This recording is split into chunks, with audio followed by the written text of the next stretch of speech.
نحمد الله حمدا كثيرا اما بعد. مفتي صاحب محترم، تاسو د تنقیحاتو خبره وکړه چې ما ستاسو په دعوه باندې تنقیحات نه دي کړي، نو اگر چې من حیث المفردات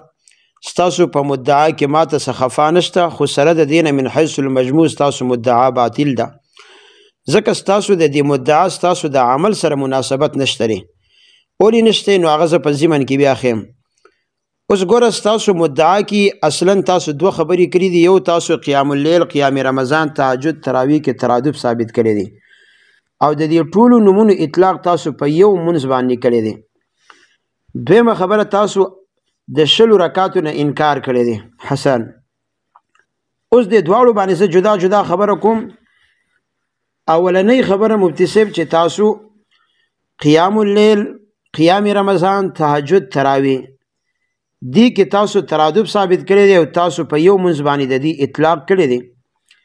نو اول کې ما تاسو ته د تهجد او د تراویح په منځ کې تقریبا 2 فرقونه ذکر کړي دي. یو فرق زه بلم ذکر کوم، هغه دا دی چې تراویح دا د مسجد منځ دی، او هر چې تهجد دی نو دا د کور منځ دی. او بیا وروسته زه په دې یو خبره باندې تفصیل کوم. اوس تاسو د رکعاتو په باره کې ویلي دي چې په تهجد او په تراویح کې به اعتبار رکعات څه فرق نشته ده. نو ګوره مفتي صاحب، زه ورته تراویح وایم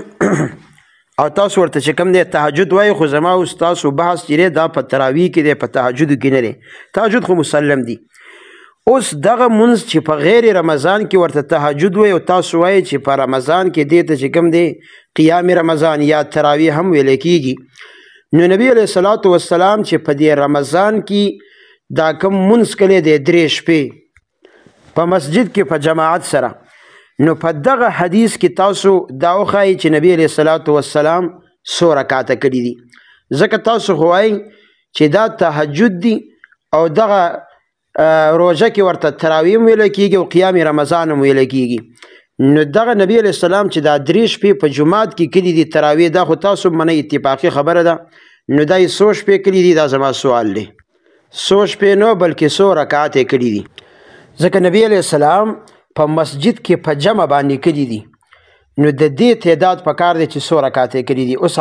عایشه رضی الله تعالی عنها چې کومه خبره کوي، نو هغه خو د کور والا خبره کوي. زه خو دا وایم چې عایشه رضی الله تعالی عنها چې کومه خبره کوي، نو هغه د تهجد خبره کوي، پای کې تعداد ثابت دی. او هر چې تراویح دی نو دا نبی علیه الصلاة والسلام کړی دی، خو دې کې د نبی علیه الصلاة والسلام نه په صحیح سند سره تعداد ثابت نه دی. د دې وجه نه خو امام سیوطي رحمه الله په الحاوی للفتاوا جلد 1 صفحه 213 کې لیکلي دي چې وانما صلى لیالي صلاة لم يذكر عددها.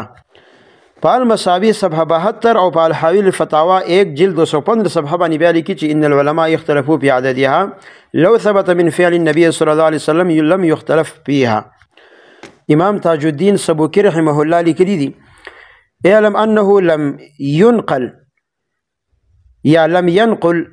كم صلى رسول الله صلى الله عليه وسلم في تلك الليالي هل هو 20 او اقل ومذهبها انها 20 ركعه.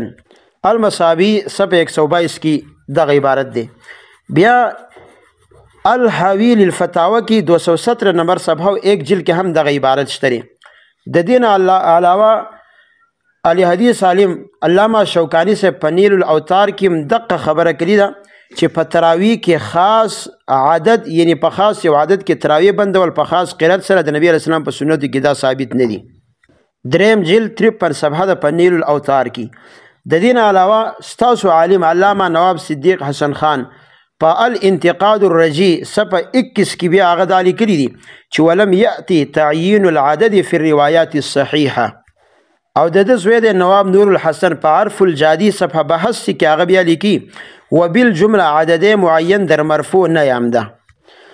علامه وحید الزمان نزل الابرار جلد 1 صفحه 126 کې لیکي ولا يتعین صلاته لیالی رمضان. او دغه شان بل یو عالی حدیث عالم دی مولانا میا غلام رسول چې دا د سید نذیر حسین دهلوی شاگرد دی. هغه د مولا علی قاری رحمه الله قول نقل کړی دی وی اعلم انه لم يوقت رسول الله صلی الله علیه وسلم في التراویح عددا معینه. بل ستاسو یو عالم دی ابو عمار سمیع الله، هغه هم د تراویح په باره کې چې کومه رساله ده نو هغه تاسو وګورئ پښتو کې دقه خبره کړې ده. اوس ګوره مفتي صاحب دا ټول حوالې لامانې دي پیش کړي، دا ستاسو علما دا نور محدثین دی وی چې په تراویح کې تعداد نه دی ثابت او ته وی چې ثابت دی، نو ستا خبره صحیح ده که د دوی خبره صحیح ده.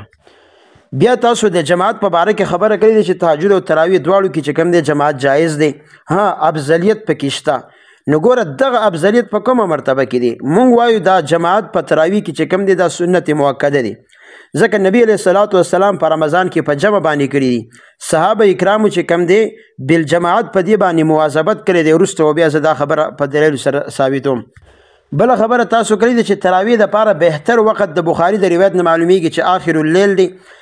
دغه ستاسو عالم ابو عمار سمیع الله تراویح باره کې چې کوم رساله ده هغه به تاسو وګورئ، هغه دغه فرق ذکر کړی دی چې علماو دا فرق هم کړی دی چې تراویح د ماسخوتن لمانځه نه وروسته متصل دي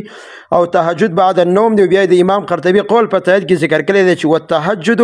التيقظ بعد رقدة فصار اسما للصلاة لأنه ينتبه لها فالتهجد القيام إلى الصلاة. نو دغه به اعتبار الوقت فرق شو. او وروسته بیا زه دا خبره ښیم چې ستاسو علما وایي چې اول تراویح او د تراویح نه وروسته په آخر اللیل کې تهجد دا بیا جدا منشته دي. بله خبره تاسو کړې ده چې تراویح دپاره چې کوم دی مسجد ضروري نه دی، یعنې دغه فرق نه تاسو انکار کړی دی. نو زما سوال دا دی چې تاسو په یو حدیث کې داسې وښیئ چې نبی علیه السلام صحابه کرامو له شرط تفکر کې جمع کړي یا صحابه کرامو چې کوم دی د مسجد نه بغیر په بل ځای کې به د تراویح کې جمع کړي. بیا تاسو د اجماع په باره کې خبره کړې ده، نو زه وایم چې ګوره دا اجماع عملي د صحابه کرامو ده چې دا یو مستقل حجت دی او دا بل دلیل ته چې کوم دی احتیاج نه لري، او حجیت د اجماع دا یو جدا مسله ده. که تاسو ته انکار کوئ جو په هغې باندې بیا بل ټیم بحث وکړو. ها دومره خبره ده چې په مناظره کې هر یو مناظر چې وي نو هغه د خپلو دلایلو موافق به دلایل پیش کوي، دا د مناظرې د اصولو نه ده. نو دا اجماع عملی د صحابه کرامو ده او دا په خپله باندې حجت دی. بله خبره تاسو دا کړې ده چې تهجد ومن اللیل فتهجد به قم اللیل الا قلیلا، د دې آیتونو مراد چې کوم دی دا د شپې منځ دی او هغه تهجد او تراویح ټولو ته شامل دی. نو دې کې زما سوال دا دی مفتي صاحب چې تاسو وایئ چې دا ومن اللیل فتهجد به دا تهجد تراویح ټولو ته شامل دی، نو د دې خبرې به تاسو اقرار بیا لازما کوئ چې تراویح د قرآن نه ثابت دي، ځکه تاسو خو وایئ چې یاره تهجد او تراویح یو شی دی، چې یو شی دی او د دې آیت نه چې کوم دی تهجد ثابت شي جو تراویح هم ثابت شي، نو د دې خبرې به تاسو اقرار کوئ چې تراویح د قرآن نه ثابت دي. بل تاسو ویلي دي چې تراویح کې جماعت چې کوم دی ضروري نه دی. نو ګوره مفتي صاحب ما تاسو ته ویلي چې په تراویح کې جماعت علی التداعی چې باوجود د هغې دپاره د یوې شپې نه بلې شپې ته زیات د بلې نه بلې ته زیات صحابه کرام راجمع شوي دي او پاتې شو تهجد. نو تهجد کې تاسو چې کومه خبره کړې ده چې یاره تهجد کې هم جماعت شته دی، نو ټیک ده. تهجد کې نبی علیه الصلاۃ والسلام پسې تاسو وښیئ چې یاره ګڼ صحابه پسې ولاړي، پای پسې خو که ولاړ دی نو یا عبدالله بن عباس دی، تاسو عباس ویلی دی، دغه ستاسو نه غلطي شوي ده. او هغه د نبی علیه السلام د شپې د مونځ معلومولو دپاره بالخصوص د ترور کور ته تللی دی، یا حذیفه رضی الله عنه یا دارنګې عبدالله بن مسعود یا جابر رضی الله عنه، خو ګڼ صحابه چې کوم دی پای کې نه دي شریک شوي. اتفاقي طور که چېرته یو کس په نبی علیه السلام پسې ولاړي، دا خو تاسو چې کوم تنقیحات کړي ما جوابونه در کړي نو پای باندې تاسو کلام کړی. اوس مفتي صاحب ګوره تاسو دعوه پیش کړي او بیا په دعوه باندې تاسو دلیل ویلی دی او دلیل تاسو د عایشې رضی الله تعالی عنها دغه مشهور روایت ویلی دی کوم کې چې ابو سلمه د عایشې رضی الله تعالی عنها نه تپوس کړی دی او هغې جواب ورکړی دی چې ما کان رسول الله صلی الله علیه وسلم یزید فی رمضان ولا فی غیره علی 11 رکعة. نو دې باره کې تاسو وایئ چې ګوره امام بخاري رحمه الله د دې روایت نه استدلال کړی دی. مفتي صاحب مخکې ما ویلي دي واورئ، امام بخاري رحمه الله هرګز چې کوم دی د دې روایت نه په تعداد باندې استدلال نه دی کړی، ځکه چې امام بخاري باب التهجد جدا ذکر کوي او صلات التراویح جدا ذکر کوي. نو دا د امام بخاري دا صنیع په دې باندې دلالت کوي چې امام بخاري دا دواړه جدا منځونه تسلیموي. پاتې شو دا چې امام بخاري تهجد کې هم دا روایت ذکر کوي او په صلات التراویح کې د باب فضل من قام رمضان لاندې هم دا روایت ذکر کړی دی. نو ګورئ تاسو مفتی صاحب خپل باندې دلته سوچ وکئ چې امام بخاری صلات التراویح لاندې وایي باب فضل من قام رمضان، او په دغه باب کې بیا امام بخاری چې کوم روایت ذکر کړی دی نو هغه روایت دی چې پاک نبی علیه السلام قولا ترغیب ورکړی دی او فضیلت درو تراویح چې کوم دی دا بیان کړی دی. نو څنګه چې دغه نورو روایاتونه فضیلت معلومیږي نو دی روایت نم امام بخاری د دې تراویح په فضیلت باندې استدلال کوي، ورنه بیا به امام بخاری فضل من قام رمضان نه ویلې، بیا به د عادت خبر ذکر کړی وي. دې باره کې دویمه خبره تاسو کړې ده چې امام ابن خزیمه هغه په خپل کتاب کې په دې باندې چې کوم دی باب تړلی دی چې ذکر عدد النبي صلی الله علیه وسلم باللیل فی رمضان. نو ګوره مفتی صاحب ټیک ده چې تاسو خو د امام ابن خزیمه او یا د امام بیهقي وغیره په دې عباراتو باندې تکیه لګول غواړئ، خو چرې هم دا نشي کېدی ځکه چې ذکر عدد النبي صلی الله علیه وسلم باللیل فی رمضان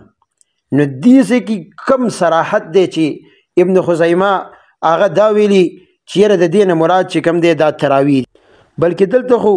امام ابن خزیمه هم دقه خبره کوي چې دغه تهجد چې کوم دی څنګه چې په غیر رمضان کې وو نو په رمضان کې نبی علیه الصلاۃ والسلام د شپې کړي دي او بیا یې دغه روایت پکې ذکر کړی دی. نو ذکر عدد النبي صلی الله علیه وسلم باللیل فی رمضان کې د تراویح هیڅ خبره نشته دی، دغه کې د تهجد خبره ده او دا مونږ منو چې په رمضان کې تهجد دا هم ټیک د جایز دی او په رمضان کې نبی علیه الصلاۃ والسلام کړي دي. پاتې شوه د امام بیهقي دا خبره چې بابو رویا فی عدد رکعات القیام فی شهر رمضان. نو ګوره مفتی صاحب دلته القیام کې هیڅ صراحت نشته چې یاره د دې نه چې کوم دی تراویح مرادي، مطلب دلته قیام مجمل دی، د دې قیام نه چې کوم دی تهجد مراد کېدی شي او تراویح مراد کېدی شي، نو دې کې دا مجمل دی او مجمل دا محتاج الی البیانی. که داسې صراحت په دې کتاب کې چې او دلته د قیام نه مراد تراویح دی بیا به ستا استدلال ټیک شي، ورنه دې نه هرګز ستاسو استدلال نه ټیک. دا خو ستاسو په کلام باندې ما نظر واچوه. اوس ګوره مفتی صاحب ما چې کومه دعوه ذکر کړې وه چې د نبي صلی الله علیه وسلم او صحابه کرام نه قیام رمضان یعنی تراویح قولا عملا مع القیود بالاجماع ثابت دی. نو اوله خبره زما په دعوه کې دا ده چې د نبی صلی الله علیه وسلم نه تراویح مستقل قولا ثابت دی. په دې باندې زه دلیل پیش کوم چې هغه حدیث د بخاری د کتاب الایمان کې او دغه امام بخاری رحم الله به د صلات التراویح فضل من قام رمضان کې هم دغه روایت ذکر کړی دی. وبه قال حدثنا اسماعیل قال حدثني مالك عن ابن شهاب عن حميد بن عبد الرحمن عن ابي هريره رضي الله تعالى عنه ان رسول الله صلى الله عليه وسلم قال من قام رمضان ايمانا واحتسابا غفر له ما تقدم من ذنبه. دلته ګوره نبی علیه الصلاۃ والسلام ترغیب ورکوي چې من قام رمضان نو دا قیام رمضان تراویح. ځکه دا روایت چې مسلم کې راځي نو مسلم باندې امام نووي منهاج شرح کې دقه عبارت راولی دی چې والمراد بقیام رمضان صلات التراویح. او امام ترمذي چې د دې روایت نه وروستو سندن یو روایت ذکر کړی دی چې حدثنا ابو الاحوص عن الاعمش عن مجاهد قوله اذا كان اول ليله من شهر رمضان، یعنی کله چې د رمضان مبارک اول شپه رااله نبی علیه الصلاۃ والسلام به دغه ترغیب ورکړ. امام بخاری د دې څخه د ابن شهاب قول ذکر کړی دی چې فتوفي رسول الله صلی الله علیه وسلم والامر على ذلك باندې چې تاسو شروحات وګورئ نو هغه دغه لیکي چې علی ترک الجماعه، یعنی نبی صلی الله علیه وسلم به ترغیب ورکاو خو جماعت چې کم دی دا ترکو صرف دغه 3 شپې د نبی علیه السلام نه ثابت دي. نو بیا په ټول رمضان کې کول، د ماسوتن مانځه سره متصل کول، 11 رکعاته کول، په مسجد کې کول، په جمع باندې کول، ورپکې د قرآن ختم کول. صرف یو دلیل مفتی صاحب تاسو په دې باندې اوښایي زما ستا خبره ختمیږي چې 11 رکعاته نبی علیه الصلاۃ والسلام کلی، په جمع باندې کلی، په جمعات کې کلی، په مسجد کې کلی، ورپکې د قرآن ختم کلی، او صرف چې کوم دی د رمضان په ټوله میاشت کې کلی. په دې کیفیت باندې یو روایت که تاسو پیش کو نو بس بیا مخکې نه ځو، بیا ستاسو خبره زه تسلیموم. دا زما اول. نحمده ونصلي على رسوله الكريم اما بعد. مولوی رحیم شاه حقانی ربانی المیدانی حفظک الله. تاسو خبر وکړه چې من حیث المفردات تاسو داوا کې خفا نشته او من حیث المجموع مو داوا باطل ده. جواب دا دی چې داوا کې خفا مقصود په تنقیحاتو کې صرف من حیث المفردات وي. من حیث المجموع هم معارضه د جانبینو ځکه یي مناظره خو دی وجه نه کیږي چې معارضه وي. البته باطل لفظ مناسب ځکه نه دی چې مونږ په فلحال بحث کوو. باطل بالی چې مونږ ثابت نکو. بل خبردار چې تاسو ویلی دی چې ترادف مو کړی دی، تساوی مو ذکر کړی دی چې تراویح او قیام اللیل قیام رمضان یو شی دی. نو خو زموږ دعوه ده کم فرق چې دی په اعتبار رکعات هغه نه دی ثابت. ځینې فرقونه پس قدر مرتبه کې هغه ثابت دي. مونږ مخکې کلیف کې مو وي او بحث کې به بیا راځي انشاءالله. پاتې شو د رکعاتو خبره. نو زه بیا دا خبره کوم چې قیام اللیل قیام رمضان تراویح مسما چی دی او تهجد به اعتبار رکعات پدې کې هیڅ فرق نشتا سوا د دې فرق نه لفظي چې کله په رمضان کې کینو قیام رمضان لفظ وته خلق استعمالي، تراویح او تهجد وته بیا خلق ډیر وی تراویح او تهجد او قیام الليل ورته نه وی. غیر رمضان کې ورته څوک قیام رمضان نه وی ځکه چې دا لفظ د دغه میاشت سره مناسب نه دی. بس دک فرق دی وغیره ذالک. خو رکعاتو کې فرق نشته او خبره په تعداد الرکعات کې ده چې دین څومره مونږ اخوا دی خوا نشو نو بحث براغون شي. دویم دا چې د شلو نه انکار خبره هم کړې ده. نو د شلو نه خو زمونږ انکار دی په هغې بحث شروع دی. درېیمه خبره تاسو دا وکړه چې ما په تهجد او تراویحو کې او قیام اللیل قیام رمضان وغیره کې واته یا شپږ فرقه بیان کړي دي. جواب دا دی چې د هر فرق مې تاله جواب در کړی دی او د کم چې جواب نه شي نو ووایه. او نور مونږ د دې قایل یو که سړی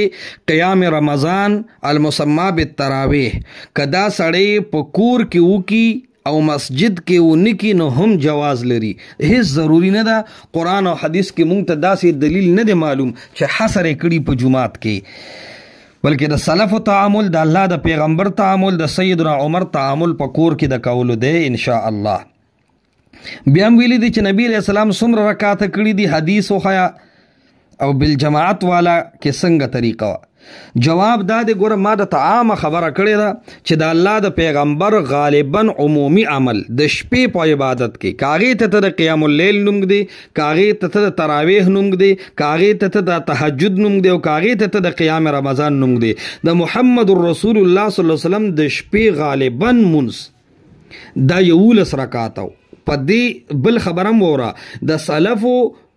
هم د صحابه او د محمد رسول الله صلی الله علیه وسلم نه د شپې منځو کاغه قیام اللیل وی ک قیام رمضان وی ک تهجد وی المسمى بالتراویح د محمد رسول الله او د صحابو نه یو کس د شل رکعات بالتعین حصرا ندی ثابت.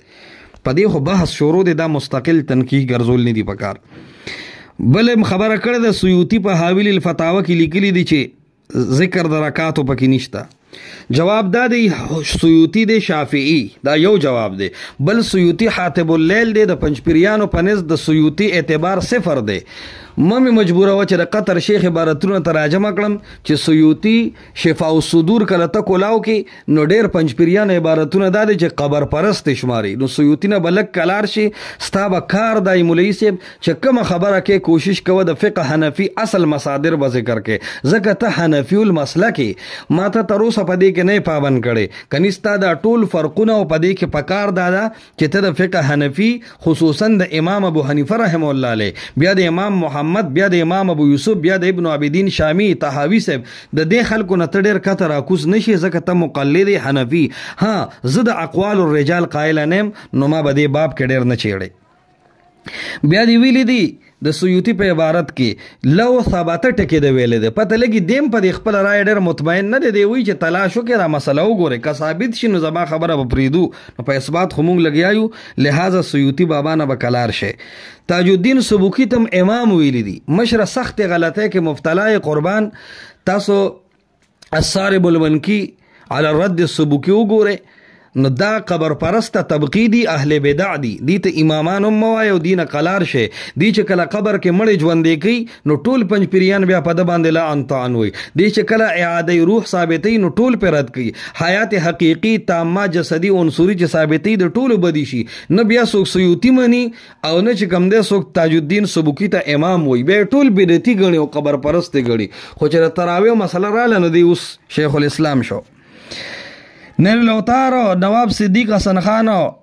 ابو عمار صاحب نور مشایخ و حوالے ورکړي دي دیته باب د مناظره وي او ما ته اهل حدیث وي سلفي وي غیر مقلد وي دا ټول خبره به کناره تکیک دي زه د قران تابعدار يم زه د رسول الله صلی الله علیه وسلم د حدیثو تابعدار يم زیات نه زیات دې سره طرز د فهم السلف او انداز د محدثینو د دې قائلم رستو خلکو خپل نظر دی کدا خبرې زموږ دلایل سره برابر رالي نو حق دي کچره دې سره برابر رانل نو دوه وجې دي یا به تعصب کړي یا به اجتهادي خطای معاملې الله تسپارو دینه بکلار شي ها کما ویلي چې زه د اهل حدیثو د رجالو ذمہ دار یم او دا به ثابتوم نو بیا ته په ما دا طعنو کا خو چې زه دا وام چې دا د عام خلکو بشان رجال دي هیڅ پروا نه کوم نو ته به ما پر رجالو نه مطمئن کې البته ته خو ځان ته حنفي وي ماتوریدی وي دیوبندی وي اشاعتی وي نو تاسو سره د شخصیاتو د رجالو غټ تار لګیدل دي نو ته به د دې ډېر په اسانه مخ نه اړې بیا مو دا ویلي چې ستا خبره صحیح ده که د اهل حدیثو خبره صحیح ده نه زما خبره صحیح ده او نه د دې خبره د قرآن او د حدیث نه چې کوم شی مونږ ثابت کو او د سلف او تعامل په هغې باندې وخو انشاءالله هغه به صحیح رجال پرېږده بیا م ویلي چې تراویح به بالجماعت سنت مؤکدی نو بالجماعت مونږ کو البته ضروری نه ګڼو غوره ګڼو غوره که په دې خبرې چې بیا خامخا وکړو خو د دې رکعاتو تعداد سرسکار نشته نو تیر به شو متصل بعد العشاء خبر هم کړی ده نو ما خو د دې جواب مخکې کړی دی چې غوره دا دی د سیدنا عمر رای مې ته پیش کړی او بخاري مې ته پیش کړی چې کم خلک یې رستو کوي نو ډېره ښه ده نرستو به د احنافو حوالې هم در کوم خو بهرحال د دې تنقیح تعالی کوم د تعداد الرکعات سره نه دی نو چې ډېر پې ونه نښلو بیا هم ویلي چې مسجد کې ضروري دي او بل ځای ثابت کا جواب دار چې د دې تنقیح تعلق دیم د تعداد الرکعات سره نه دی نو تیر شتی نور په التزام به ته دلیل وخی نفلو کې عموم دی او په هغه عموم باندې مونږ حمل کو سیدنا عمر رضی الله تعالی عنہ د الله پیغمبر کور کې کړی دی نو جواز لري جواز افضل په جماعت کې دی او افضل بالجماعت دی البته افضل مونږ ته دا ښکاري چې لږ خوب وکړه او راپاسه او ډېر اهل حدیثو تعامل مونږ په دې وینو اجماع مستقل حجت دی نو مونږ منلې د اجماع ما د اجماع کې د تنقیح مقصد داو چې قرآن حدیث کې دا شیز مستقل ثابت دی د هغې نه پس اجماع ده که نه اجماع من حیث الاجماع ده دا خبره نه کوو چې اجماع حجت دی او که نه دی پوه شو په هغې بل تاسو دا ویلي چې په تهجد به نه تاسو تراویح ثابتوئ نو دا به ووایي چې دا د قرآن نه ثابت دي لنډه خبره واله ګل مې قربان د شپې چې کوم عبادت دی که قیام اللیل ورته وی که تراویح ورته وی که قیام رمضان ورته وی او که تهجد ورته وی د شپې هر منځ د قرآن نه ثابت دی دا بالعموم څوک چې وایي چې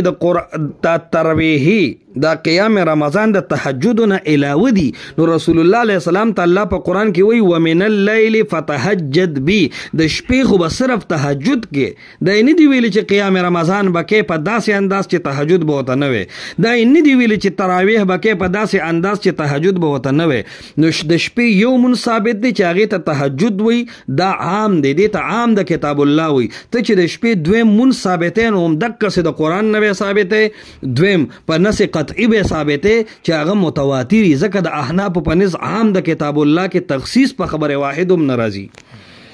نو بهرحال د شپې هر منځ د قرآن نه ثابت دی چې کله روزه کې د دې اهتمام زیات شو نو عمدک قرآنی تهجد او صلاة اللیل ته خلکو جوړ کړو تراویح قیام رمضان جماعت علی التداعی او جماعت بالتهجد حال دا چې د دې تنقیح تعلق دیم د رکعاتو سره نشته او بالکل دا فرق مونږ منو چې په رمضان کې افضل دا ده چې په جمع سره دی وشي په مسجد کې دی وشي او بالجماعت دی وشي دا فرقونه ثابت دي خو د دې د تعداد الرکعات سره کار نشته دی وجه نه چې ډېره زیاته توجه ولور نه کړو خیر به یې پکې انشاءالله نور نفس تنقیح سره به مونږ مخکې روان یو خجی بل خبره چې کوم تاسو کړی ده د تهجد او تراویح ذکر چې دا جدا جدا امام بخاری کړی دی. جواب دا د قربان امام بخاری رحمت الله علیه دا حدیث ما کان یزید فی رمضان ولا فی غیره علی 11 رکعتا دا حدیث امام بخاری په تراویح کې مروړو او په باب التهجد کې مروړو او په کتاب المناقب کې مروړو دی. تاسو وایي چې جدا جدا راوړل دي نو پته لګي چې دا منظم جدا جدا دی. نه چې جدا جدا یې راوړو حدیث یو دی نو پته لګي چې د جدا جدا نومونو باندې دا منځ یو دی. دا الټه په تاسو رد دی په ما باندې نه دی. یعنی تهجد تراویح دا یو شی دی ځکه یو حدیث بار بار راوړو. بیا فضل من قام رمضان کې ویلي دي چې د کې د فضیلت خبره ده د عدد نه ده. سوال دا دی چې فضل من قام رمضان کې بالکل د رمضان د میاشتې فضیلت بیانوي. خدا کم حدیث چې راوړی دی د رسول الله صلی الله علیه وسلم عمل چې عائشه رضی الله تعالی عنها بیانوي نو دسه بیانوي چې ما کان یزید فی رمضان ولا فی غیره علی 11 رکعتا. رسول عدد ذکر کړی دی نو بره فضیلت ویلې دی کته عدد راوړی دی. د حدیث کې خو اړو د فضیلت ذکر نشتا. بیا د فضیلت د لاندې د عدد والا حدیث راوړی ولې دی. ضروری نه ده ګوره چې بره فضل من قام وي نو کتر حدیثونه ټول په فضل من قام باندې نه.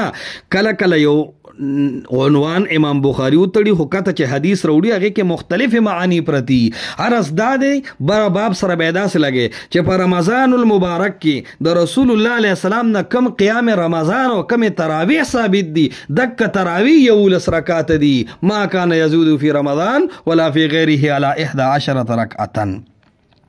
ابن خزیمه حواله چې ما درکړه تاسو یې هغه کې تصریح نشته. بیهقی کې وی تصریح نشته مجمل دی. جواب دا دی چې هغه د شپې منځ د رسول الله علیه السلام ذکر کړی دی او دا به تر هغه پورې زما دلیل وي تر څو چې ته دوه منځونه د رسول الله ثابت نه کړي بیا به زه هله تصریح کوم. زه په عموم باندې تقیه لګوم. وجه دا ده چې په تخصیص باندې دلیل نشته. د رسول الله علیه السلام هر منځ چې د شپې ثابتېږي زه به هغې ته تهجد وام. د رسول الله علیه السلام هر منځ چې د شپې ثابتېږي زه به هغې ته قیام اللیل وام او په روژه کې به زه هغې ته قیام رمضان وام. سیز به بالکل یو وي. ستاسو نه یو څو مطالبې دي قربان دام ځان سره نوٹ کې.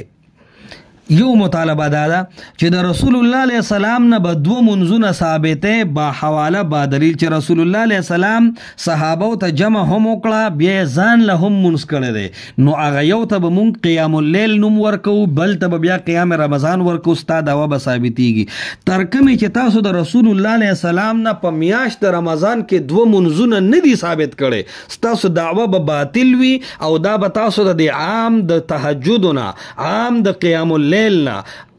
تاسو به تخصیص کوي او بے دلیل به کوي. حال دا دی چې اصول د احناف دا دي چې عام د کتاب الله راشي لکه ومن الليل فتهجد به او دارنګ عام د کتاب الله راشي لکه قم الليل الا قليلا.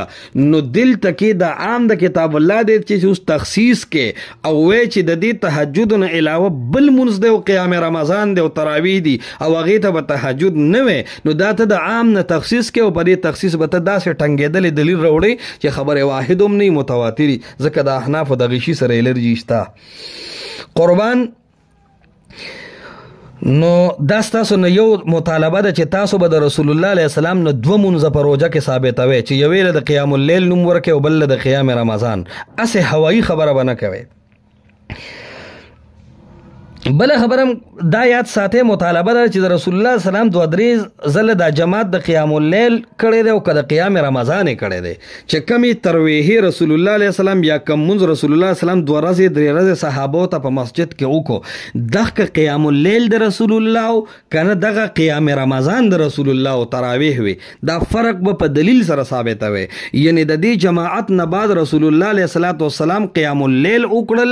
د قیام رمضان شو کنه دای قیام اللیل د دین علاوه بعد بیا قیام رمضان کړو. په دلیل سره به قربان دا ثابتوي او د دې خبره وسه خیال ساتي چې د فقه حنفي رؤوس به ثابته دا غي اساسي او بنیادی کتابونو نه به خبره ثابته ورنه بیا زه حنفی یم د دې ټکی څه مطلب زه دیوبندي یم. د دې ټکي څه مطلب؟ دغه عبارتونه به ورکې ستا خپل رای او خپل نظر دی باب کې معتبر نه دی. دا به اله معتبري چې ته ووایې چې زه خالي الذهن یم حنفي نه یم، نو بیا به زه تاسو په دې حوالو باندې نه پابند کوم. د قیام اللیل او د قیام رمضان فرق بالرکعات به تاسو ثابتوي. بل خبردار چې د نبی علیہ السلام نه قولا یا عملا 20 رکعات ثابت دي او کنه. دا زموږ په تاسو تنقیح شو. درېمه چې د رسول الله علیہ السلام نه قولا یا عملا 20 رکعات ثابت دي او کنه. نحمد الله حمدا كثيرا اما بعد. مفتی صاحب محترم، تاسو اوږد کلام وکړو خو ډېرې خبرې داسې چې هغه قابل ذکر پکې نه دي. خو یو خبره تاسو دا کړې ده چې د تراویح او د تهجد په درمیان کې به اعتبار رکعات فرق نه دی ثابت، او نور فرقونه مونږ منو په سنه مرتبه کې. نو تاسو کم فرقونه منئ او په کومه مرتبه کې منئ د هغې تعیین وکئ. یو خبره شوه جي. دویم تاسو وایئ چې به اعتبار رکعات فرق نشته دی. نو زما سوال دا دی چې به اعتبار رکعات فرق نشته دی، نو تاسو خو التزام کوئ په جماعت باندې. سره د دینه چې نبی علیه الصلاة والسلام دا التزام نه دی کړی، که په ټول رمضان کې په جمع نبی علیه السلام التزام کړی، نو تاسو وښایئ چې په څو رکعاته باندې بالجماعت نبی علیه الصلاة والسلام التزام کړی دی. سره د دینه چې زه وایم نبی علیه الصلاة والسلام چې په رمضان کې دغه 3 شپې کړي دي، نو 100 رکعات کړي دي، د هغې تعیین تاسو وکئ په دغه روایت کې. یا بل یو روایت چې په هغې کې دا ذکر چې دغه 3 شپو کې نبی علیه السلام 100 رکعات کړي دي. پاتې شوه دا چې نه دی ثابت، نو زه یې ثابتوم. مخکې ما صرف ستاسو د هغه علماو تذکره ما وکړه چې هغې مني، نو ته یې ولې نه مني. بیا تاسو ویلي دي چې که فرق ثابت دی، نو دا صرف چې کوم دی لفظي فرق دی چې په غیر رمضان کې ورته تهجد او قیام اللیل وي، او په رمضان کې ورته قیام رمضان او تراویح وي. زه وایم دا لفظي فرق تاسو ثابت کړئ چې دا نبی علیه الصلاة والسلام په کومه موقع باندې دا ویلي دي چې په غیر رمضان کې به دا قیام اللیل او تهجد، او په رمضان کې به چې کوم دی دا تراویح او قیام رمضاني. بیا تاسو وایئ چې یاره موږ ته په قرآن او په احادیثو کې دا نه دي معلوم چې په جماعت کې په مسجد کې چې کوم دی د دې حصر شوی. نو زه یم چې په دې رمضان کې چې د نبی علیه السلام نه ثابت دي 3 شپې، نو په جمع باندې ثابت دي که نه. حضرت عمر چې جمع کړي دي، نو په جماعت سره جمع کړي دي که نه، یو ځای کړي دي، نو دغه جماعت نشو، جماعت نشو. آیا دغه په احادیثو کې نشته؟ بیا مفتي صاحب تاسو د سیوطي په حواله باندې خبره کړې ده چې دا دی او هغه دی، او شیخ خان باچا صاحب چې کوم دی په هغې باندې رد کړی دی. مفتي صاحب دا زما وسعت ظرفي ده چې دا فرق یوازې احنافو نه دی کړی، دا شوافعو نور علماو هم کړی دی. نو تاسو د هغه نورو په باره کې چې کوم دی ولې څه نه وایئ چې صرف احناف یادوئ. پاتې شوه دا چې تاسو وایئ چې د احنافو کتابونه ولې نه پیش کړي. نو زه خو وایم چې مفتي صاحب ته به بیا وایې چې یاره تا د خپل احناف پیش کړي، که نه نور د احنافو کتابونه او د هغې حوالې په فرق باندې که زه شروع کړم، نو ته به ستړی شي. خو زه چې ستا خوښه ده، نو زه وروستو په خپل ځای وله راځم. پاتې شو دا چې سبوکي ته امام ویل، نو دا زما خپل ذاتي رای ده، او خپل ضمیر مې دا وي چې زه د مشرانو علماو ادب وکم. او سره د دې نه چې دا زمونږ انصاف دی چې مونږ د هر چا هره خبره نه اخلو، بس په کومو خبرو کې چې پای باندې یا زمونږ مشرانو یا نور علماو رد کړی دی غلطي دی، هغې مونږ غلطي منو. ها دا خبره چې دا فرق یې کړی دا ټیک دی، نو دې ته زه ټیک ویم. امام په دې معنی باندې نه چې د هغه د هرې خبرې چې کوم دی زه تابعدار یم، او ما صرف د خپلې خبرې دپاره به طور تایید پیش کړي. بیا تاسو ویلي دي چې د خپلو مشرانو په باره کې چې دا به یو سیټ ته کېدي، ځکه دا فن د مناظرې دی. نو زه یم دا فن د مناظرې خو شروع کېږي د دعوې نه، او په دعوه کې خو تا لیکلی دی چې دعوه اهل الحدیث. هلته ستانه کې بیا دا علما ییرو، هلته کې پکار ده چې بیا تاسو داسې ویلي وی چې دعوه مفتی حضرت علی ربانی. هلته کې مفتی صاحب تاسو دا دعوه په اهل حدیث علماو باندې ورته پلي ده، او زه ویم چې دا خبره ستاسو غلطه ده، ځکه تاسو ته ستاسو علما پیش کوم. بیا تاسو وایئ چې دلته یا به دوی تعصب کړی چې فرق یې کړی دی، یا به اجتهادي خطایي. نو که تعصب یې کړی دی، نو تاسو وایئ چې یاره واقعي زمونږ مشرانو په دې مسله کې تعصب کړی دی، او که تعصب یې نه کړی، او اجتهادي خطا نو اولی دا ټول مجتهدینو چې اجتهادي خطا راتله. بیا مفتي صاحب یو طرف ته د فهم السلب خبره کوي، بل طرف ته چې ما به په رجالو نه مطمئن کې. نو دا سلب چې و دا رجال نو کنه، مقابل کې داسې ووایو چې دا چېرته تاسو ته به نساء ښکاري، بې د بې د موافې داسې د مذاق په طور باندې که نه، نو دا سلف هم رجالو. او دا ټیک دی چې زما سره د شخصیاتو تار لګېدلی دی، خو زه شخصیات په قرآن او په احادیثو او په شریعت باندې تلم، نه دا چې قرآن او احادیث دین اسلام چې کوم دی هغه زه په شخصیاتو باندې وتلم. او لابدي ده د داسې قسمه رجالو د تسلیمولو نه په هر فن کې پای باندې تاسو پوهېږئ. بیا تاسو وایئ چې تراویح مونږ هم بالجماعت کوو، خو ضروري یې نه ګڼو. بالجماعت چې کوئ صرف په رمضان کې کوئ، په دې کومو کیفیاتو کوئ، نو آیا دغه کیفیت به د نبي علیه الصلاة والسلام یا څنګه چې تاسو وایئ د قرآن نه به ثابتول نه غواړي؟ زما هم دغه مطالبه ده چې په دغه کیفیاتو تاسو ثابت کوئ، نو زه تاسو ته اړو مخکې ځم د ستاسو خبره تسلیموم. بیا تاسو وایئ مفتي صاحب چې دا تراویح افضل بالجماعت دی. نو چې افضل بالجماعت دی نو تاسو وایئ چې تهجد او تراویح یو شی دی، نو بیا پکار چې په رمضان او په غیر رمضان دواړو کې بالجماعت شي عمل کول، خو په دې افضل باندې دا اولا دی. نو په غیر رمضان کې بیا تاسو بالجماعت ولې نه کوئ؟ بصورت دیگر فرق وښایئ چې نبی علیه الصلاة والسلام ویلي چې په غیر رمضان کې دا افضل بالانفراد دی او په رمضان کې افضل بالجماعت دی. بل تاسو وایئ مفتي صاحب چې د شپې هر منځ چې کوم دی دا د قرآن نه ثابت دی، نو دا خبره غلطه ده. د ماسخوتن 2 رکعاته سنت، 3 رکعاته وتر، د سحر 2 رکعاته سنت د شپې مونځ دی، دا د قرآن نه ثابت دی. لږ نظر په خپله خبره وکړئ. بل مفتي صاحب ډېره عجیبه خبره تاسو دا کړې ده چې تهجد د قرآن نه ثابت دی، چې تاسو بل منځ ثابتوئ نو د قرآن نه به یې ثابتوئ، او ځکه دا عام د کتاب الله دی او تخصیص دا په نص قطعي سره پکار وي. دلته د تخصیص څه خبره نشته مفتي صاحب. تهجد د قرآن نه ثابت دی او تراویح د رسول الله صلی الله علیه وسلم نه ثابت دی. په دې کې د عام او د خاص څه خبره نشته. د قرآن آیت خو مونږ په خپل عموم باندې پرېږدي چې تهجد ثابت دی په رمضان او غیر رمضان کې. تخصیص خو تاسو کوئ چې دا تهجد د قرآن والا په غیر رمضان کې تهجد دی، خو ګورئ په رمضان کې ودا بیا قیام رمضان او تراویح، نو دا تخصیص خو تاسو وکړو. بل تاسو ویلی دی چې امام بخاري د عایشې والا روایت په باب التهجد کې راوړی دی او په صلات التراویح کې، نو دا په تاسو باندې رد دی. نو مفتي صاحب چې دا یو منځ و، نو امام بخاري دا کتاب الصلات التراویح ولې ذکر کاوه؟ زه ویم خو صرف باب التهجد به ذکر شوی چې هم تهجد او هم تراویح وي.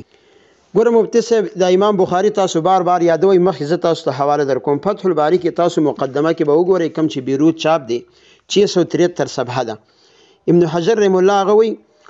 وكان محمد بن إسماعيل البخاري إذا كان أول ليلة من شهر رمضان يجتمع إليه أصحابه فيصلي بهم ويقرأ في كل ركعة 20 آية. ٹھیک شو؟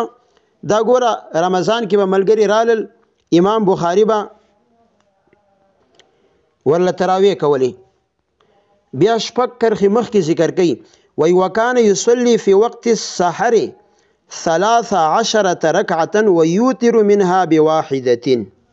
په امام بخاري پسې تاسو ډیر نښتي چې هغه تهجد او تراویح یو وایي، نو دا وګوره هغه د دواړه منځونه جدا جدا کړي دي. بیا تاسو وایي چې بابو فضل من قام رمضان کې فضیلت دی او لاندې حدیث کې د فضیلت اړو خبره نشته دی. نو ګوره د حدیث د هر جز د ترجمه الباب د هر جز سره مناسبت ضروری نه وي. هلته کې دی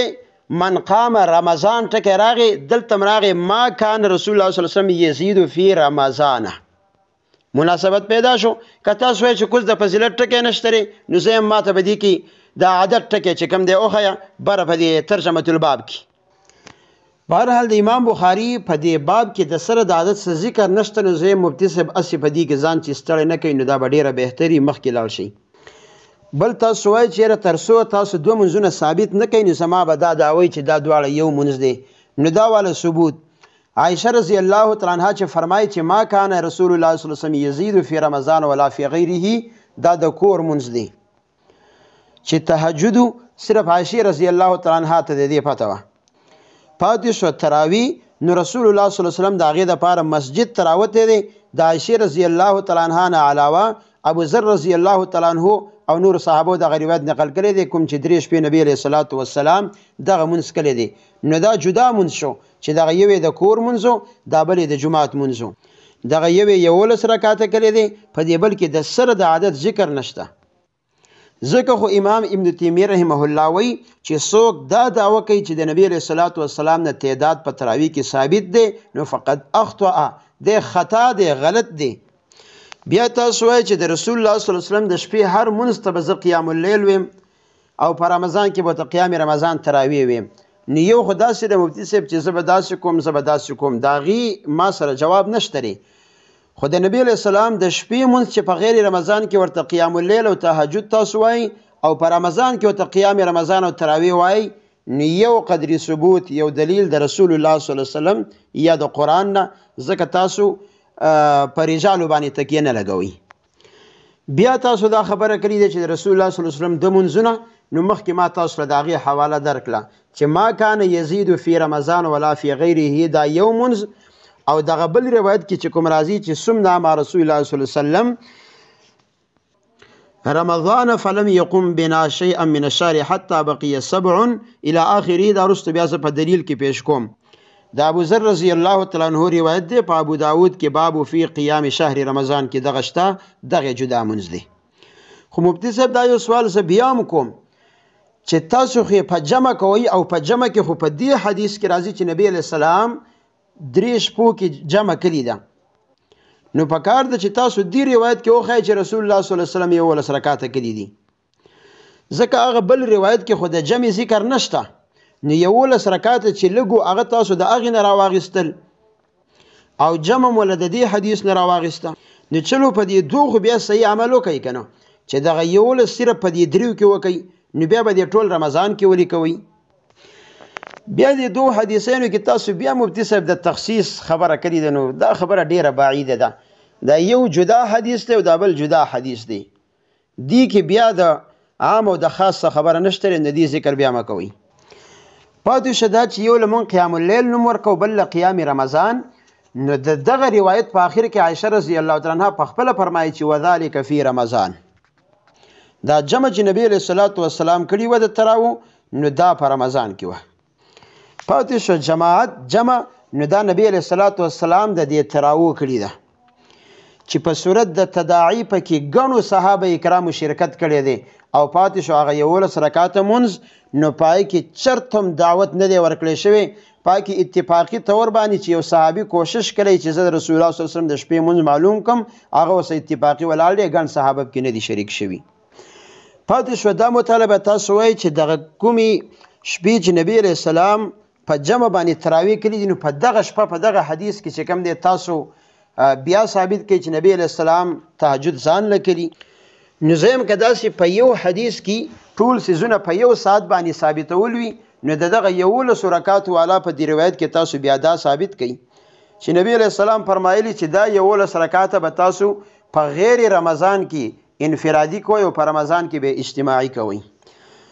خو بس خبر هم دغه ده چې عایشه رضی الله تعالی عنها یو مونځ ذکر کوي او دا بل روایت چې عایشې هم نقل کړی او نور صحابه هغې بل مونځ نقل کوي بل تاسو یو تنقیح کړي دی چې د نبی علیه الصلاۃ والسلام نه قولا او عملا شل ثابت دی او که نه دي ثابت نو مفتي صاحب دا خبره خو زه بیا فرق ولې ثابتوم ما خو تاسو ته فرق دا ووایه چې په تهجدو کې د نبی علیه السلام نه تعداد ثابت دی او په تراویح کې نه دی ثابت نو قولا او عملا ثابت دی خو تعداد نه دی ثابت مفتی صاحب دا شو ستاسو د دغه ټولو خبرو جوابات خو ستاسو په خبرو کې تکرار ډیر زیات وي کله کله زه یو ځای کې خبره ذکر کم نو بیا یې پرېږدم نو کوشش وکئ چې د تکرار نه تاسو احتراز وکئ نو دا به ډېر بهتر وي نحمده ونصلي على رسوله الكريم اما بعد تاسو دوه خبرې ذکر کړې وې یو مخبل دلیل ذکر کړو بل مزما په دلیل باندې تحفظاتو بس دې درس کې دې نمبر کې ان شاء الله ز صرف پاغي خبره کوم اول تاسو ډومبني دلیل تاسو ذکر چې من قام رمضان ایمانا واحتسابا غفر له ما تقدم من ذنبه ګوره مسلمات باندې به ټیم هم نه ضایع کوو او هغه به محل بحث او نظر هم نه ګرځو دې کې خود قیام رمضان فضیلت ثابت شوی دی، نه پکې د قیام اللیل نفي شوی ده، نه پکې د تهجد نفي شوی ده، او نه پکې د رکعاتو ذکر شته. نفس فضیلت زمنم تم منی نو د من قام رمضان نه مراد اخر څه شو چې تاسو دا پیش کو. دې سيزونو سره ټیم لږ ضایع کیږي. د 60 رکعاتو تعداد ثابت کې خو به طور حصر چې د دینه به نه کم یو نه به زیات وي، او که د کم او زیات قایل یې نو هم وضاحت وکړي. ظاهره ده چې نه نفس فضیلت مسلم دی. ستا پړومبني دلیل کې فساد دا دی چې عادت پکې غیر مذکور دی. دویم د قیام اللیل او د قیام رمضان فرق ورکې هم نشته. ستا یو عادت ثابتول پکار دی، یو ستا دا فرق ثابتول پکار دی چې قیام اللیل او قیام رمضان جدا جدا دي. بیا مو په مونږ بل تنقیح کړی چې دا به تمام ټول رمضان کې ثابت وي، با جماعت او ختم قرآن او رکعات او مسجد. دا خبرې بار بار وشوي او وخت سره به کېږي هم انشاءالله چې دا اکثر جوازي امور دي. په دې دومره نښلونه زمونږ په ړومبني دلیل ستاسو تحفظ دا او قربان چې قیام اللیل او قیام رمضان کې فرق دی، او حدیث د بخاری نه قیام رمضان نه ثابتېږي، دینه قیام اللیل ثابتېږي. فی الحال زما دا جواب مقصود دی، د الله په فضل غوږ کېدی جی.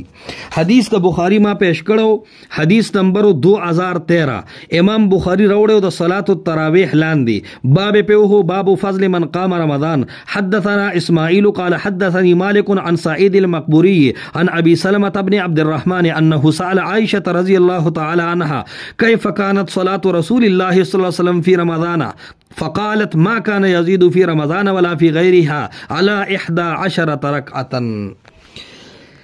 دا یو استدلال ما کړو چې د امام بخاری تراویح لاندې راوړی دی. اوس به زه تاسو ته یو څو استدلالات پیش کوم. صحیح ابن خزیمه کې هم دغه خبرې وي، خو ځینې خبرې په تاسو باندې بند وي، مجهولې وي، ستاسو تصریف نه کېده. د هغې د وضاحت دپاره ړومبی ستاسو معتبر کتاب انور شاه کشمیری د هغه کتاب به راواړئ العرف الشذی، اول جلد به راواړوئ صفحه 416 به راواړوئ. دا انور شاه کشمیری صاحب دیوبندی هم دی،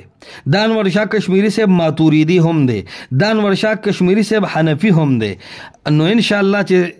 دغه به تاسو هیڅ قسم انکار نه کوئ. البته مونږ خپل اکابر پرست نه یو، نو دومره زیات د رجالو خبرو له ترجیح نه ورکو. هغه وی وفي الصحاح صلاة التراویح 8 رکعات، وی تراویح 8 رکعات دي. صلاة التراویح اوس وګورئ، قیام اللیل هم نه دی یاد کړی، قیام رمضان هم نه دی یاد کړی، تهجد هم نه دی یاد کړی. صحاح وفي الصحاح او په صحاحو کې دي، نو دا کوم ځای دي صحاحو کې؟ هم دغه حدیث د بخاری راخلی ورپسې وګورئ او دې ته تراویح ثابتوي. نو دا صرف امام بخاری د دې نه تراویح نه دي ثابت کړی، ابن خزیمه او بیهقي د نه دي ثابت کړی، ستاسو انور شاه کشمیری هم د دې نه تراویح ثابت کړی دي. او 8 رکعات ستا د ډیرو تنقیحاتو جواب شو چې دا دیواله تراویح، دا دیواله د رسول الله 8 رکعاته. ابن حمام براواله وی جی فتح القدیر براواخله شرح الهدايه اول جلد صفحه 407 کې ګوره. کته وی چې دا صرف د انور شاه کشمیری رائے ده، نو دا خبره به قدم په قدم باطلیږي. ګوره ابن حمام نه بچرته تخته هغه وی فتحصل من هذا كله ان قيام رمضان 11 ركعه. وی د دې ټول خبره خلاصه ده چې ان قيام رمضان تراویح شوی، قیام اللیل نه یادی، تهجد نه یادی، ان قیام رمضان 11 رکعتا. دا دیواله ترویحی، دا دیواله قیام اللیل، دا دیواله قیام رمضان، دا دیواله 11 رکعتا. د تراویح ثابت شي، د 11 رکعتا. ورپسې تحتاوی حنفی دی، په در مختار چې حاشیه ګوري لومبه جلد براواله 295 صفحه کې بم دک خبره کوي. نو دا صرف انور شاه کشمیری نه دی، ابن حمام هم دی. دک خبره بحر الرائق ابن نجیم دیم کړی را. سلورم حواله مولا علی قاری حنفی دی، مرقات دریم جلد 382 صفحه دا، احادیث نمبر دی 1303. اغم دک جڑا کړی دا. فتحصل من هذا كله ان قيام رمضان سنة 11 ركعة بالوتر في جماعة فعله عليه السلام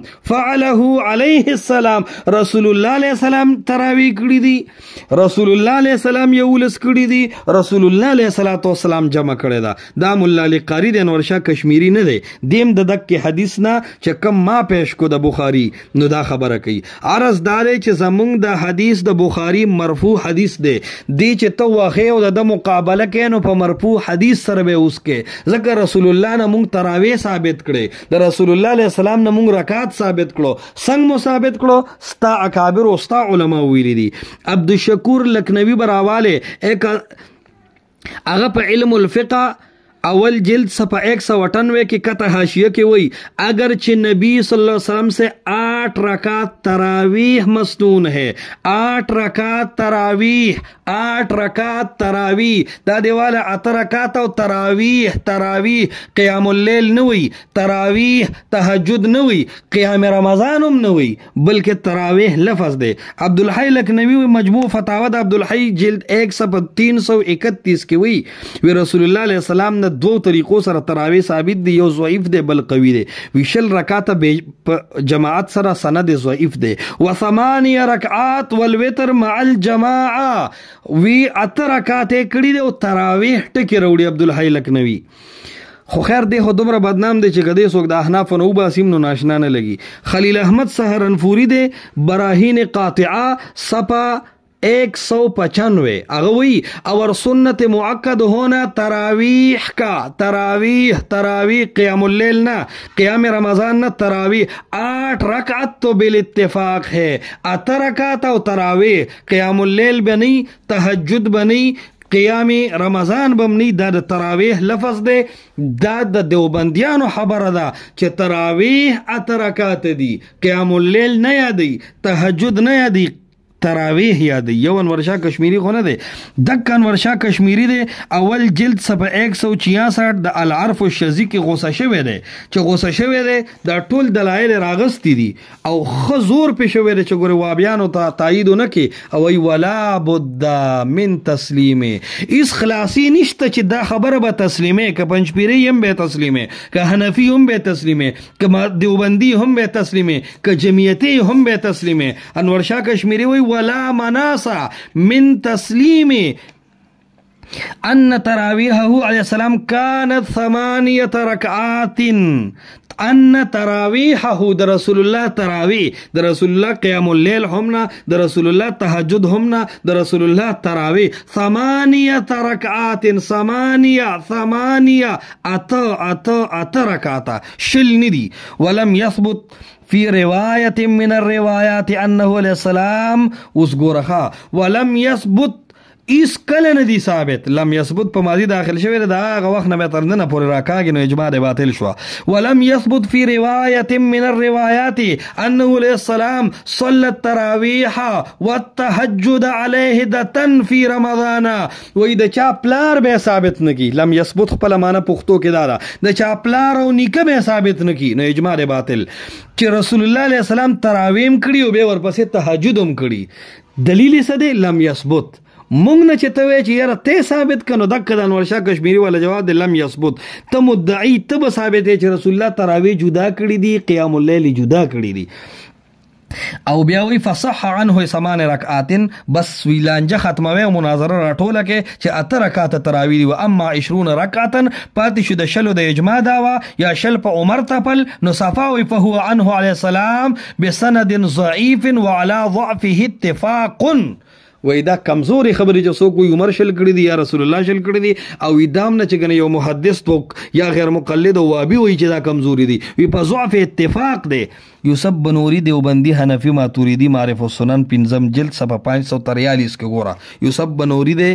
دیوبندیم دی حنفیم دی هر څه وي دیم خوي ویاسه بجنګ کوي دا ټول دلایل کتری دي معرف السنن به براو ګوره دا مستاس استاد مفتی توصیف صاحب طویلی دی واغم په غلې دی تر نن تاریخ توصیف مفتی له دې خبره جواب نه کړي وکه ر عبارت تا سم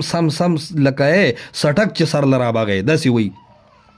فلا بد من تسليم أنه صلى الله عليه وسلم صلى التراويح أيضا 8 ركعات فلا بد من تسليم وإخلاصي نشت چې دا خبره به وسرمني چې رسول الله عليه السلام صلى التراويح چې رسول الله تراویح کړي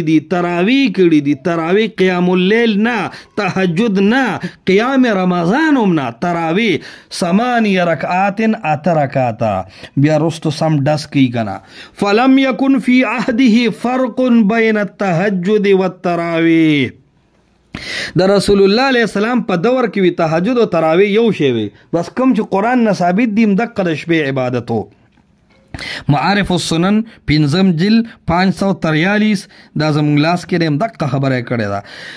لسم حواله د نصب الرایه د علامه زیرعی حنفی دویم جل 153 دیم په شلو رد کی خو یو خبره کی وګدا ثم انه مخالف للحديث الصحيح دې کې چلو کړه عن ابي سلمة ابن عبد الرحمن وېدا د بخاری حدیث چې دی وېدا د شلو رکعات د بخاری د حدیث خلاف دی ځکه حدیث د بخاری کې تراویح قیام رمضان 8 رکعات دي ټوټل 11 دي او وستاسو دا شل دي نو دی وی ثم انه مخالف للحديث الصحيح وی دا د صحیح حدیث خلاف دی کله دین ته تراویح مراد نه اخلي او ته وی چې دا د نو بیا معارضه څنګه راځي دا مخالفون ټکی نه سميږي دا ال سميږي چې ته یو خا تراویح 11 رکعات کې بل خو تراویح شل کې نو اوس مخالفون ټکی صحیح راځي حقیقت یو خو قیام الليل 8 رکعات کې او تراویح شل کې نو بیا خو نمونه بدل دي نو بیا معارضه نه راځي فیض الباری دویم جلد انور شاه کشمیری صفحه 460 او 420 دا اوږد چاپ کې 420 او المختار عندي زما پنیز خو ګوره ما ته وی دا اندی صرف دی د عجزه د وجه اندی وی علامه زیلعیم دک خبره کوي چې اتدی یوسف بنوریم وی چې اتدی نو دا احناف وی چې اتدی خو دې بیا وی چې صدا او چې ان التراویح و صلاه الليل واحد چې تراویح او صلاه الليل دا بالکل یو شی دی او دې کې هیڅ فرق نشته مرآت المفاتیح کې عبید الله رحمانی مبارک پوری سلورم جلد 321 کې مدک خبره کوي وبین التراویح والتهجد فی عهد علیہ السلام لم یکن فرق فی الرکعات دا غنی خبرې دی او د دنیا حوالی دی چې زب اوس پستړی شم دا خبره رشید احمد گنگوہی هم کړی دا خبره محمد احسن نانوتیم کړی دا خبره فتح القدیر کې ابن حمام هم کړی دا زب بیا ان شاء الله غنی حواله پیش کوم په دې خبره باندې خو عرض داده چې د بخاری حدیث نه صرف ز استدلال نکوم صرف امام بخاری نه کوي صرف ابن خزیمه نه کوي اکابرین د علماء دیوبند هم داوي چې تراویح اتدی او مدک حدیث د بخاری راخلی